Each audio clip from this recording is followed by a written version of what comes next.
Hello and welcome to this video, Planning from 40,000 feet. Let's jump right in. So I want to just remind you of the Agile Manifesto, and right down here it says we are uncovering better ways of developing software by doing it and helping others do it. Through this work, we have come to value all these things, and responding to change over following a plan is one of them. So a lot of times you'll hear people say, well, we don't do planning. You can't get any dates out of us because we're doing agile. And what they're forgetting is that it is this little two-sentence or two-line sentence on the bottom here that says, that is, while there is value in the items on the right, we value the items on the left more. So there is value in planning. There is planning in agile. And let's take a look at the 5-layer planning model that is pretty commonly used in agile contexts. So it's like peeling an onion, this 5-layer model. Each level goes a little bit deeper into detail, a little bit deeper into granularity of what you're trying to do. Now remember, one of the things that we want to do in an agile context is just in time. So the planning we do is just in time planning. That doesn't mean you don't plan until the last minute. It means you're continually elaborating. It's called progressive elaboration in old PMI terms. That's what they called it, progressive elaboration, or rolling wave is another term that they used for a similar kind of approach to this. Though the Agilists may burn me at the stake for saying that PMI was doing this long before they had the terminology. But oh well, the truth hurts sometimes. All right, here we go. 5 layers of agile planning. Little guy up here with his glasses is layer 1. Vision. You have to know where you're going. We want to understand what's the objective, what's the outcome we're striving toward. And it all starts with focusing on the highest level vision. And then we have roadmap planning. We have release level planning that breaks down the roadmap. We have iteration planning that breaks down what's in a release. And then we have daily planning. So you've heard of the daily scrum, the daily stand-up, that meeting. That's actually a planning meeting. Let's dive into a little bit more detail on each one of these. Agile chartering is something that is maybe the 0 layer. It's the business case part of it. This is one model for a charter in an agile context. It's just 6 bullet points. But I find it actually really useful for people to understand, who, what, when, where, why, how. There's also the crossing the chasm. If you look up crossing the chasm elevator speech, you'll get another form of agile charter, and that's another one I've used many times. Maybe I'll give you a link for it in the documentation section. But so agile chartering, you want to have just be high level, barely enough, barely sufficient is what a term that they used to use. They don't use that term too much anymore because people kind of chafe at the concept of barely sufficient. It needs to be sufficient. Yeah, it does. It just doesn't need to be more than sufficient, which is what they were trying to get at with the barely enough, barely sufficient concept. So vision planning looks at years way out into the future. You're not talking about anything that's near term. So I use this analogy on the right in the images as we dive down deeper. It's the snowman, right? It's the goal. It's the big thing we're trying to get to. It helps you with prioritizing what's happening, prioritizing within the company vision, right? So the vision for your product is coordinated with the vision for the company. The people who work on it the most or have commitment in this level are usually the executives, right? So they're making funding commitments, they're making conceptual agreements on this big picture. And they're going to coordinate with other projects or other products within the company vision. Roadmap planning is typically 2 to 4 releases worth. It can be anything, like the timeline. Usually it's something on the range of half yearly or quarterly that you're looking at roadmaps. So they're way far out into the future. not all the way out into years into the future, but they're a ways out there into the future. You want to be at this level prioritizing just the conceptual features that you're talking about. This is where we would be doing what we were talking about in the story mapping video, right? Mapping out the product. This is that level. So high level features where you prioritize and interdependencies between features. You're looking at that. Again, here at this level, the executives are committing to it. The product management is also involved here, and with input from the team. So those bullet points where it talks about commitment in these slides are in kind of priority order. The person who's making the strongest commitment is the executives. The next strongest commitment is the product manager or product owner, whatever you want to call that role. There's debate about those roles, and you should be clear in your organization. Input from the team is provided there. And again, you're coordinating at this level with now other projects that are happening on the roadmap. What other features are being implemented, that kind of thing. Here, you can see this is like the individual components that make up the snowman. And here you've got just the starting of a snowball. This is the release we're talking about. What is one piece?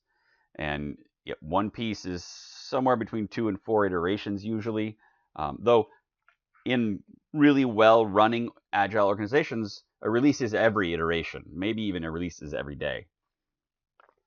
Here I'm talking about typical agile in a waterfall context, in an enterprise context. So it often happens that it's every 2 to 4 releases.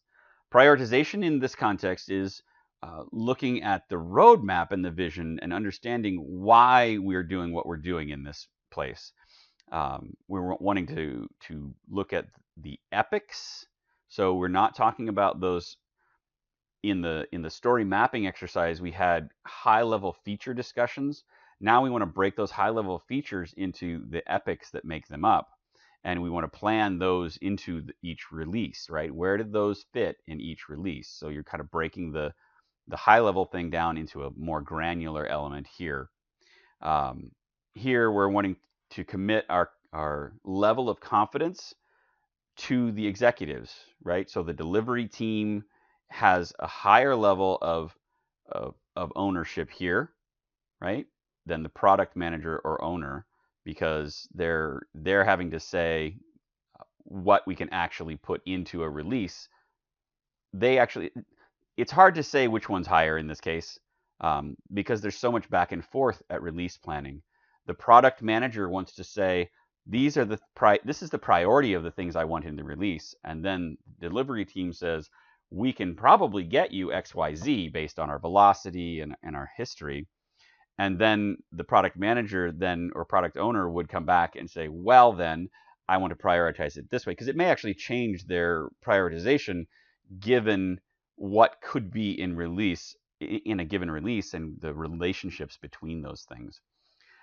Coordination at the release planning level is, wow, the people and resources required to execute on that release. Remember, we're talking 2 to 4 iterations worth. So anywhere from 4 to 8, 9 weeks, 10 weeks, something like that. So it's really very quick. Iteration planning or sprint planning, if you're using Scrum, uses sprints. Iteration is just a more generic term for it.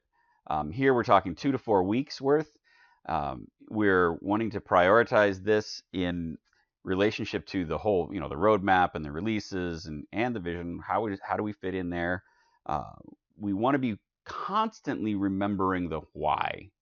Why? Because that drives our motivation. It gets the team behind it and gets them energized, because they'll be understanding why in the heck we're doing this. If you're just saying implement these things, there's no engagement, and in any creative pursuit you need engagement. So for more about creating engagement in your teams, go to the teams and team building section. But here where the team makes commitment for what's going to be delivered in that 2 to 4 week time period. No one can tell them what to do. Only the team pulls in the work that they think they can get done in that time frame. And here we're wanting to coordinate, well, you're wanting to coordinate the stories and tasks associated with them that you're pulling in. You're coordinating this is happening at sprint planning. You're coordinating who's working on what, who's going to be where. Assignments is an old school term. Really, it's who's volunteering to work on what work. You're also coordinating at this level between Scrum teams. So sometimes you'll be working on a program where you have multiple teams, and those teams will have interdependencies at times.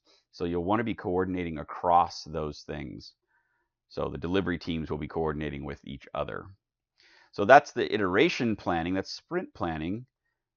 At the most granular, see, there's a snowflake, and now it's the water that makes up the snowflake. At the most granular level, we're talking 24-hour stand-ups. Every 24 hours, you have a stand-up, and that is a daily coordination meeting. We want to be using that time to be refocusing on our why, and Scrum Masters / product owners need to be, that's your job in that context, is to help remind people of why we're doing what we're doing, right? What's most important in this sprint. We're coordinating between each other. If you think about it, actually, construction teams have a daily stand-up too, and the purpose is very similar, except the purpose in a construction team is life and death, because you want to know as a construction worker if someone's going to be swinging a girder through your area. So you need to be sharing, hey, I'm going to be working on the second floor in zone 2, and then you'll hear somebody else later go, oh, hey, by the way, I'm planning on swinging some girders across there. I don't want to take your head off. So let's be sure we talk to each other after this. So it's the same kind of idea in software. It's just not as life and death, in that, hey, I'm going to be working on the checkout cart code. Just want to make sure that that's, I'm working there. Oh, by the way, says another person in the group, I planned on working on the checkout code too, to do this piece of the feature I'm working on. Oh, well, then let's coordinate, right? Or I plan on finishing this code at thus and such time. Can somebody pick up the testing for it and validate that I've met the acceptance criteria? Anybody can do that. It's not a tester coder split. I'm just saying someone should double check your work, right? Or I'm going to finish it, and according to our definition of done, we say we have to have a code review. Okay, then this one's going to go into code review today. Can we have a code review meeting? That's the kind of coordination and planning that happens at the daily stand-up. So it's that granular of a level where you'll be doing what you will be doing at the daily stand-up. The thing is, don't make the we'll talk about this later, but don't make the stand-up ever be a status meeting. It's a coordination meeting. And if nobody else on your team needs to know what you're working on because no one else is doing it, then don't say it, right? Don't tell me what you did yesterday. It doesn't really matter that much, unless it is, I worked on the checkout cart and it's ready for testing. It's something, and it's available for you now, right? If it was just, I worked on this and I'm going to keep working on it, who cares? Nobody cares. You need to communicate what you're working on now, but nobody's checking up on you. This isn't elementary school where they're making sure that you did your letter sheets. All right, enough soapboxing. Daily planning. I like this chart, so you might take a screenshot of it. This is a handy way of just looking at vision, roadmap, release, iteration, and daily planning. What's the time frame that they're looking at? What's the commitment? Who's on the hook for making commitments there? What are you coordinating with at each level? And then what's the scope of that work, right? Yep. So that's just a useful tool for you. All right. So that is planning at the 40,000 foot level. Thanks for watching. I'll see you in the next video.